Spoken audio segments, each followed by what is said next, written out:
Nova Scotians can tour a dig site this weekend that was once home to creatures from the Jurassic period. I'm not talking about the movie from the 90s.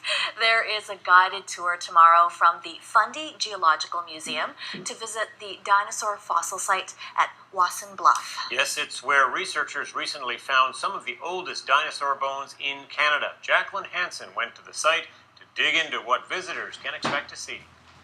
So we are here along the shores of the Bay of Fundy. Now, the research team came here earlier today. Actually, the tide was all the way into this line here, so they took a boat in. We were able to just walk along the shore, but they came here specifically because of these cliffs. These are the Wasson Bluffs. Now, they've had a lot of success in this spot. Just last month, they found 25 specimens. Now, these were bones that were about 200 million years old, including the portions of a skull of a lizard-like reptile. Now, I'll let the head of the research team tell you more about what they found. Yeah, these are really tiny fossils and really tiny specimens.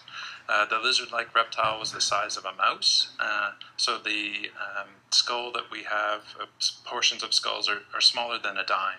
So this area had been the site of a mass extinction. Now that's when Pangaea, the supercontinent, ripped apart, and it killed nearly all the species alive at the time, but not the creatures that they're finding here. These were survivors, and that's why it makes these fossils so important.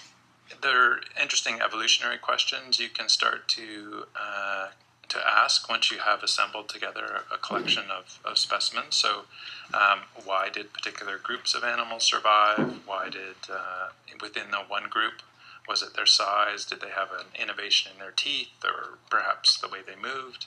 So today the team is collecting more stuff off of the surface here, sifting through it to see what they can find. They won't really know until they get it back to the lab, but the public will be able to come here tomorrow on that tour and see firsthand what it is that they're collecting and the site. Jacqueline Hansen, CBC News, Parrsboro.